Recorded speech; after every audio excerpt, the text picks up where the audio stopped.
Bugun sizlar bilan shu atirgulimizni ekonom varianti, silikon qolipimizni kichkina yengil chiqadigan varianti yasashni o'rgataman. Gulimizni diametri 8 cm, balandligi 7 cm, og'irligi 53 gram chiqadi. Bizga silikon qolipimizni kichkina gramda chiqishi uchun salfetkalar va folga kerak bo'ladi. Qavat-qavat qilib, sekin gulimizni o'rab chiqishni boshlaymiz. E'tibor beringlar, o'rayotganinglarda pastki qismini silikon qolipni yasash uchun modelkani yopishtirish qismini pastda ushlab turamiz. Chunki past qismini adashtirib yuboradigan bo'lsanglar, tepa qismi teskari bo'lib qolishi mumkin. Shuning uchun teg qismi har doim pastda o'ralishi kerak. Ili o'zinglar uchun flomasterda chizib qo'ysanglar bo'ladi, sharikinglar adashib ketmasligingiz uchun. Hozir bitta qavat salfetka, bitta qavat folga qilib o'raymiz. Sekin xohlasanglar faqat folgani ishlatsanglar bo'ladi, lekin folganglar ko'p ketadi. O'rayotganimizda orasida 1 cm bo'lishi kerak. Mana ko'p marta silikon quygan qizlar bilishadi. Master model bilan silikon quyayotgan idishinglar bor-ku, atrofida 1 cm, 1,5 cm qoldirasizlar. Biza ham xuddi shu ish qilamiz. Mana bu hozir o'rayotgan sloyimizda bu bizada silikonni qalinligi bo'ladi. Silikonni qalinligi 1,5 mayli 2 cm olsanglar bo'ladi. Hozir men bu o'rayotgan folgamiz va salfetkalarimizni mana u orada qog'oz ham qo'shib yuborsanglar bo'ladi. Bu silikonni qalinligi hisoblanadi. Hozir davomida yana ko'rsataman, ustidan qanaqa qilib ikkita sfera yasash kerakligini. Bizaga ustini холодный farforimizni yopishib qolmasligi uchun ustiga biza stretch paketimizni ishlatamiz. Stretch paketinglarni xohlasanglar farforinglar yopishib qolmasligi uchun ozgina vazelin sursanglar bo'ladi. Lekin surmasanglar ham bo'ladi, chunki холодный farfor polietilen va paketlarning ustidan tez ko'chadi qurigandan keyin, shuning uchun xavotir olmasanglar ham bo'ladi. Mana ko'rib turganinglardek, hozir bu o'ragan qavatimizni silikon qolipimizni vtorichniy ko'rinishi desak ham bo'ladi. Mana shu har bitta o'rayotgan sloyimiz bu silikonni qalinligi bo'ladi. Qo'linglarni uchi bilan sessanglar bo'ladi. Atirgulimizni uchlari chiqib qolyaptimi, yo'qmi, shunisini qo'linglar bilan ushlab sessanglar bo'ladi, qanaqa qalinlikda bo'layotganligini. Endi biz eng tepa qismini atirgulimizni bu uch qismi, tepa qismimizni silikonni ichiga sovun yoki epoksidli smola yoki jidkiy plastmas quyayotganinglarda silikoninglar dumalab ketmasligi uchun silikonimizni dumalarroq formada qilmaymiz-da, uchini ozgina stol ustida turadigan qilib, ploski qilib qilsak ham bo'ladi. Shunda bizani silikonimiz dumalab ketmaydi. Mana hozir biz sekin tekis qilib olamiz. Endi ustidan stretch paket bilan bir marta o'rab olsak bo'ladi. Stretch paketni o'rayotganimda e'tibor bersanglar, eng usti mana qatlamiga uchiga ikkita qavat qilib o'radim, chunki bu silikonimizni bu qismi ozgina qalinroq bo'lishi kerak. Yana bitta qavat qilib atrofidan o'rab yuboraman.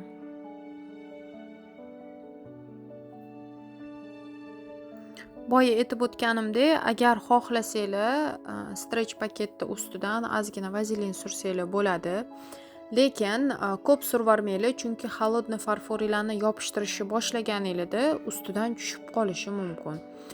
Shuni oldini olish uchun kamroq sursanglar bo'ladi yoki qo'lingizga krem surasizlar-ku, shunaqa kremga o'xshab surib, farfor ustiga ozgina surib olsanglar bo'ladi, polietilen va paketni o'rniga. Qo'limizga farfor yopishmasligi uchun xohlagan o'zingizga to'g'ri keladigan kremmi, losyonmi surib olsanglar bo'ladi qo'lingizga. Холодный farforga keladigan bo'lsak, холодный farfor retsepti bizada gruppamizda bor.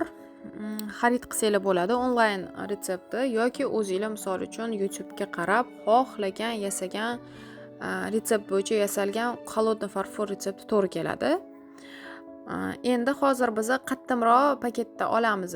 Hozir bu paketni o'rtasidan bo'lib ikkita sfera yasash uchun yarim dumaloq oy shar sifatida kesib olamiz. Radiusini chamalab ko'zinglar bilan kesib olsanglar bo'ladi. Bu bizga nimaga kerak? Bizani sferamizni ikkitaga bo'lib qilamiz, chunki silikonimizni ichidan chiqarish osonroq bo'ladi. Xohlasanglar 3 ta sferali qilsanglar bo'ladi. Lekin 8 sm, 9 sm diametrli katta gullarga ikkita taraflama sferalar yetarli. Hozir sekin o'lchamini olganimizdan keyin ustidan холодный farforimizni sekin yopishtirib chiqishni boshlasak bo'ladi. Ikkita tarafini yarim oy qilib qopqoqga o'xshab ikkita tarafi yopiladigan qilib qilamiz.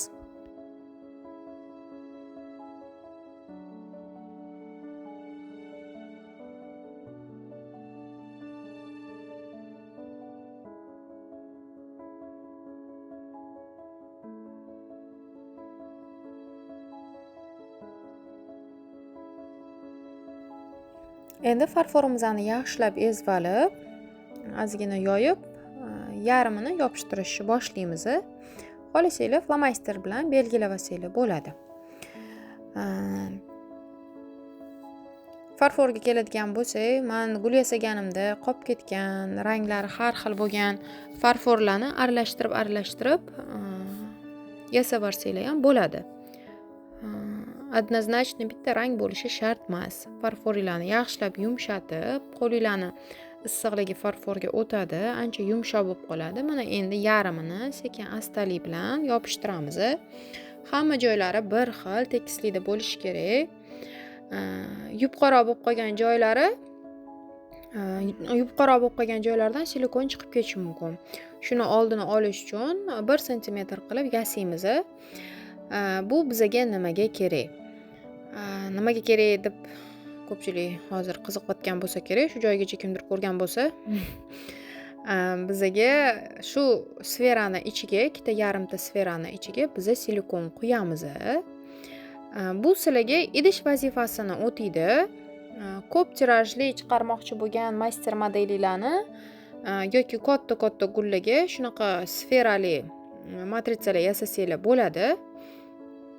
Ikkita tarafini yopganinglardan keyin master modelni o'rtasiga qotirasizlar va ust qismidan silikon qolipni quyish uchun silikon quyurasizlar. Shunda men bu o'rtadagi qismi mana sizlar bilan hozir o'rab chiqdik-ku folga bilan. U qism silikon bo'ladi. Men bunimizni qolipimiz bo'ladi. Idishni o'rniga холодный farfordan sfera ishlatasizlar. O'rtada ozgina bugarok qilasizlar, ikkita tarafini yopishtirib olish uchun. Ikkalasini o'rtasi bir-biriga yopishib qolmasligi uchun boya sizlar bilan qattimroq paketdan qiqqan paketimizni o'rtaga qo'yasizlar. Ikkita sfera taraf bir-biriga yopishib qolishi kerak emas. Agar ikkita tarafini birdaniga qila olmasanglar, unda birinchi bitta taraf qotgandan keyin ikkinchi tarafini qilsanglar ham bo'ladi.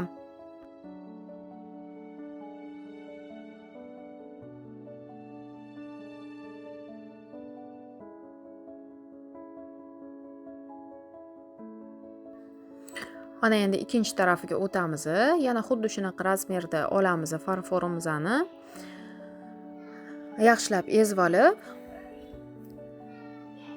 ikkinchi tarafiga sekin yopishtirib chiqamiz. Xuddi shunaqa qilib.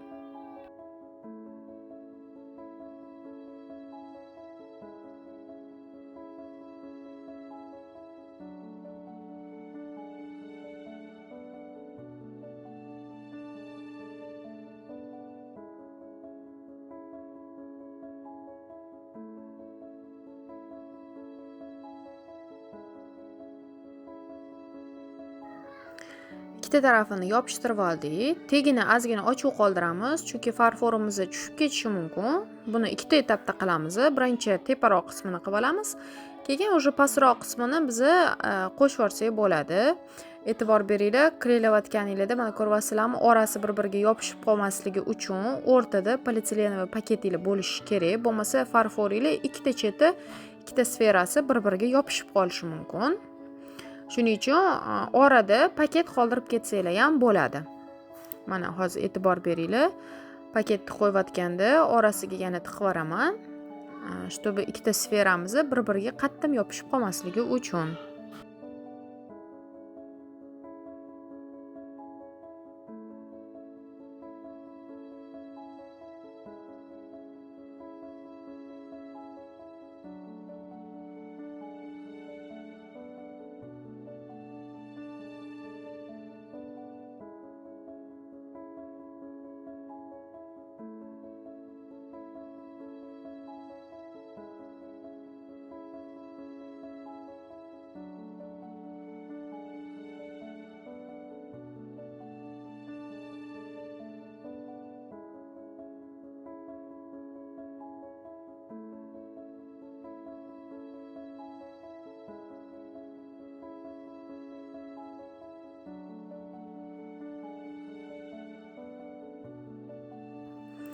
Sferamizni yasash bo'yicha eng asosiy ishimizni qilib bo'ldik. Mana tagini e'tibor bersanglar, ozgina qoldiramiz. Mana shu ikkita tepa qismini yasaganimizdan keyin tag qismini qo'shsak bo'ladi. Sekin endi hamma taraflama tekislab chiqamiz.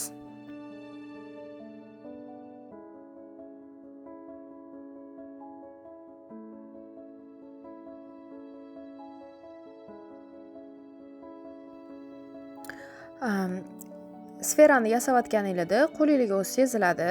Ingichkaroq bo'lib qolgan joylariga ozgina farforingizdan qo'shib borib, tekislab yasab chiqsanglar bo'ladi.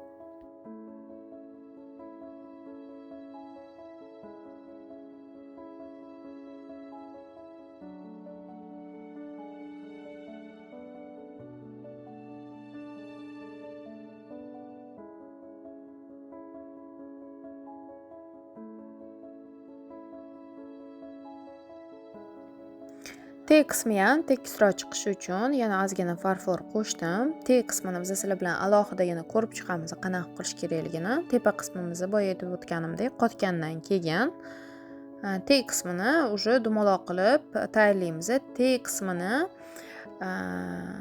yasayotganimizda bizga plastilin ham kerak bo'ladi, chunki biz o'sha plastilinga qopqoq qilib tagini yopishni boshlaymiz.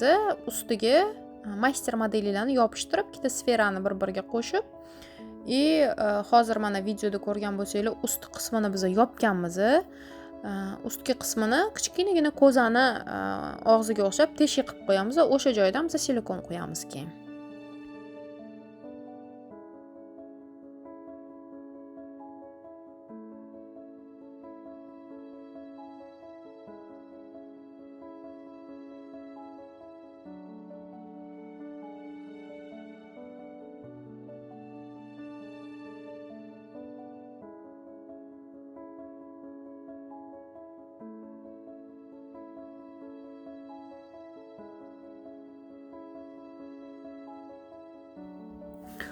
Mana ikkita taraflama biz sferamizni yasab oldik. Hamma taraflarini sekin tekislab dumaloq qilib olamiz.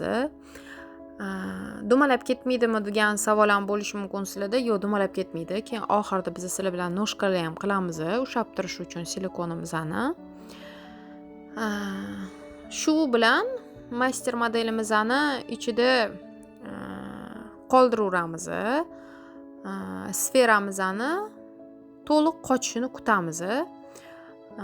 Orada mana eng uch qismida dumaloq teshik qilib qo'yamiz. Buni men sizlarga keyingi videoda уже silikon quyishdan oldin qanaqa qilish kerakligini ko'rsatib beraman. Hali tegini ham qismini yasaymiz. Chetlarini yaxshilab tekislab, xohlasanglar ustidan vazelin surib, yana tekis qilib chiqsanglar bo'ladi, lekin buni qilmasanglar ham bo'ladi.